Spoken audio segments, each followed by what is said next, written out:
ត្រួយកធំថេបបងប្អូនក្រៅពីយើងយកទៅធ្វើអន្លក់ផ្សេងឬក៏យកធ្វើជាលបោយនំបញ្ចុកក៏យើងអាចយកមកភ្លាជាមួយនឹងសាច់គោបានយ៉ាងឈ្ងុយឆ្ងាញ់ហើយគឺរសជាតិប្លែកខ្លាំងមែនទែនបងប្អូនបើយើងនិយាយឲ្យចំវចនានុក្រមទៅគឺត្រួយនេះគឺត្រួយខ្ទុំទេសបងប្អូនបើនិយាយពីដើមឈើមួយប្រភេទនេះនិយាយពីថាឈ្មោះគ្រាមភាសាតាមតំបន់នីមួយៗហ្នឹងសឹងថាហៅផ្សេងគ្នាតាមខ្ញុំដឹងហើយខ្ញុំក៏បានចាំអស់ដែរគ្រាន់តែថានៅស្រុកខ្ញុំនេះគ្រាមភាសាដែលសម្រាប់ហៅត្រួយខ្ទុំទេសនេះគឺខាងខ្ញុំគេហៅគឺធំធេបសម្រាប់ត្រួយវាខ្ញុំបេះយកតែផ្នែកខ្ចីហើយបន្ទាប់មកទុកវាមួយឡែកខ្ញុំមកចិតខ្ទឹមក្រហមចំនួន5មើមរៀងធ្វើដែរបាទហើយប្រឡាក់ជាមួយនឹងម្សៅឆាបែបហ្នឹងហើយបន្ទាប់មកខ្ញុំចាក់ប្រេងឆាដើម្បីបំពងខ្ទឹមក្រហមហ្នឹងឲ្យ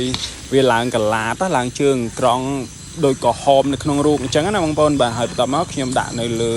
ស្លឹកចេកមួយឡែកទុកឲ្យវាត្រជាក់នៅពេលដែលវារៀងត្រជាក់ទៅឡើងស្រួយស្រឹបតែម្ដងហើយគោដែលយើងត្រូវយកមកភ្លានេះយើងត្រូវយកផ្នែកខ្សាច់កន្លែងណាដែលរឹតតែផុយហ្នឹងគឺរឹតតែល្អហើយយើងព្យាយាមចិតឲ្យស្ដើងអស់លទ្ធភាពបន្ទាប់មកយើងដាក់ម្សៅស៊ុបបន្តិចមកចុងស្លាបព្រាទៅហើយយើងច្របាច់ក្រូចឆ្មាចំនួន1ផ្លែទៅសម្រាប់សាច់គោ1ខាំនេះបាទហើយបន្ទាប់មកយើងផ្អាប់វាទុកប្រហែលជា15នាទីបន្ទាប់ពី15នាទីកន្លងផុតទៅយើងមកច្របាច់វាបែបហ្នឹងបងប្អូនច្របាច់ឲ្យ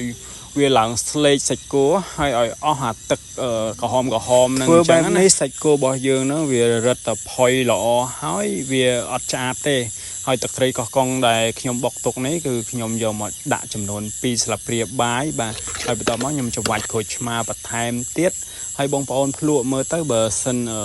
ចង់បានរសជាតិមិនយើងបន្ថែមបន្ថយគ្រឿងតាមហ្នឹងបាទសាបផ្អែមអីអាហ្នឹងយើងថែមថយតាមក្រោយបន្ទាប់ពីយើងលាយគ្រឿងសពជាមួយនឹងសាច់គោហ្នឹងហើយភ្លក់មកត្រូវមាត់ហើយយើងយកមកចាក់នៅលើត្រួយកធំថេបយើងហ្នឹងមកដែលយើងកាត់យកតែខ្ចីរៀបនៅលើចានស្អាតមួយមកហើយយើងចាក់ខ្ទឹមក្រហមបំពងយើងមិញចូលមកបងប្អូនអើយនិយាយពីថា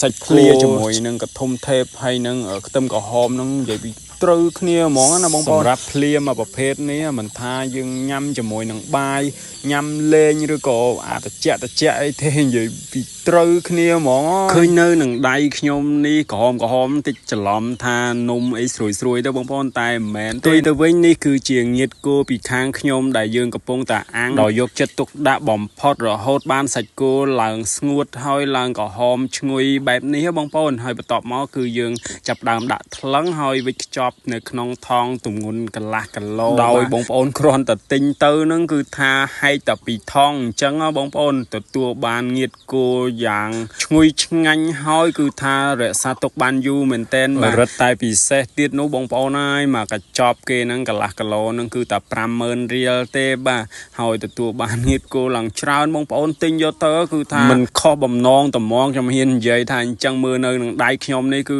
វាទៅសោះបងប្អូនសាច់វាស្ងួតផងអញ្ចឹងគឺថាបានច្រើនមែនទែនឃើញវាស្ងួតល្អអញ្ចឹងតិចច្រឡំថាតិចស្វិតពេករឹងពេកបងប្អូនដាក់ចូលតែមាត់តែមួយសធូនហ្នឹងគឺឡើងទន់ហ្មងសាច់របស់គេនេះហ៎បាទហើយពិសេសណាបងប្អូនដែលចូលចិត្តដើរព្រៃឬក៏ធ្វើដំណើរផ្លូវឆ្ងាយអីនេះមានតែមកកញ្ចប់នៅក្នុងកតាបអីហ្នឹងគឺហើយតែហ្មងហើយរឹតតែពិសេសទៀតនោះគឺសម្រាប់ក្មេងៗឬក៏លោកតាលោកយាយឬក៏យើងអាចយកទៅច្នៃធ្វើម្ហូបបានច្រើនមុខទៀតបងប្អូនដូចនៅក្នុងរូបអញ្ចឹងយើងអាចយកវាទៅញ៉ាំជាមួយតយ៉ងចេកឬក៏បងអ្នកក្លែមមិនហែកតែពីថងមកក្លែមបានតែហ្មងមានសេវាដឹកជញ្ជូនគ្រប់ខេត្តក្រុងទំនាក់ទំនងបោះដុំលក់រាយបងប្អូនអាចតាក់ទងមកខ្ញុំក៏បានឬក៏ខលមកលេខនេះក៏បានអរគុណច្រើន